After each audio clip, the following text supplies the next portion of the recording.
Behind the locked door of room 304, something had been happening every night for 6 months that would eventually bring the motel's manager to his knees in tears. Not from horror, but from something he never once expected to find behind that door. Nathan Cole didn't know that yet. All he knew, standing in the hallway with his master key in hand, was that whatever was in that room had made grown guests pack their bags and leave in the middle of the night. 6 months earlier, an old man named Arthur Hale had checked in on a stormy November night. Cash only, a duffel bag over one shoulder.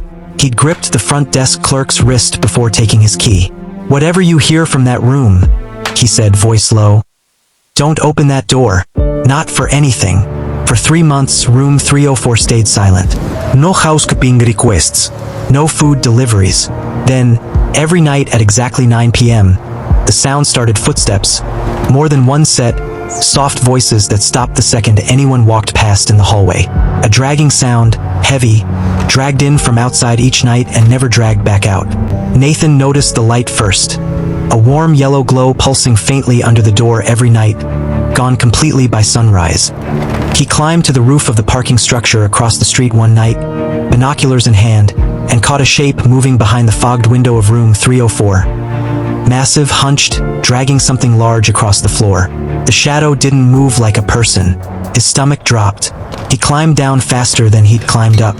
If you think there's a specific kind of dread that comes from watching a shadow move in a way a human body shouldn't, hit like right now, because what Nathan found out next was about to make that shadow the least frightening part of this entire story. The next morning, Nathan searched the guest registry against public records. No Arthur Hale existed anywhere in the system. Fake name, cash only, no trail at all. By the 5th month, 3 guests in neighboring rooms had checked out overnight, refusing to say why, one of them leaving a review online that just read, "Something's wrong with that hallway." Nathan started staying late, standing outside 304 after his shift ended, listening. One night, he heard it clearly for the first time. A child's voice, small, tired, asking someone to leave the light on. He froze in the hallway. A child. Behind that door every single night for 5 months. 3 minutes and 5 seconds. He knocked the next evening harder than he meant to. "Mr. Hale, I know there's a child in there. I need you to open this door right now." A pause. Then Arthur's voice, thin through the wood. "One more week, Nathan. Please. One more week and I'll explain everything." Nathan didn't wait for an answer. He walked away, but not far.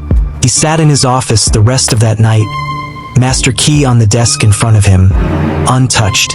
3 nights later, a storm knocked out power across the entire block. Temperatures outside dropped hard and fast. Nathan grabbed a flashlight and moved room to room, checking on guests, and stopped cold outside 304, remembering the child's voice, remembering there was no heat source in that room without power. He didn't hesitate this time. He used the master key. The door swung open into near-total darkness, his flashlight cutting through dust and the faint smell of crayons and instant oatmeal. Nathan's light landed first on a row of small cots pushed against the far wall. 5 of them, each with a sleeping child bundled under thick blankets. Not cages, cots. Nathan's breath caught somewhere between relief and confusion. Arthur was slumped in a chair near the window, exhausted, a battery lantern dead in his lap, a wagon by the door still loaded with folded blankets and grocery bags. He looked up at Nathan with the tired eyes of a man who'd run out of ways to keep a secret. "They're not mine," Arthur said quietly.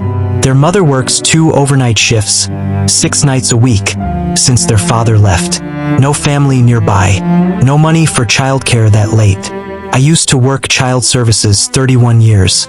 I know exactly what happens to 5 siblings the night someone reports a mother for leaving them home alone. They get split up," Nathan said slowly. "Different foster placements. Every time," Arthur said. "I've seen it more times than I can count. So 3 nights a week, I bring them here instead. Feed them. Get the youngest to sleep when she misses her mom too much to manage it herself. Walk them home before sunrise, before anyone at their apartment complex even wakes up."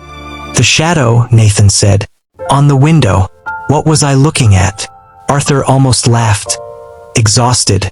Me dragging that wagon in from the parking lot every night. cots don't fold as small as I'd like.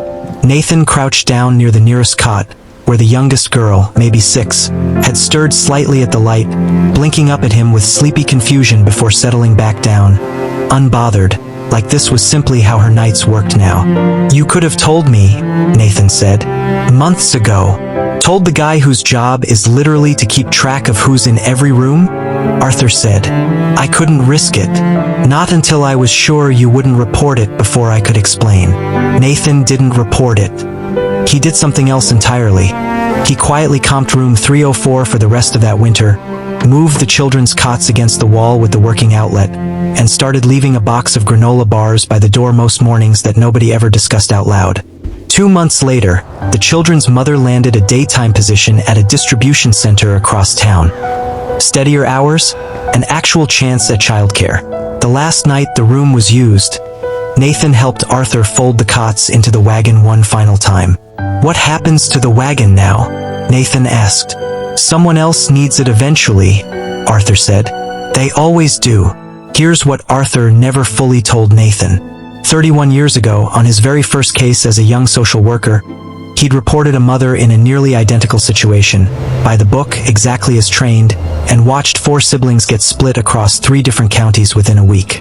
He never found out what happened to any of them. He spent every year since trying to make sure it never happened on his watch again, one hidden motel room at a time.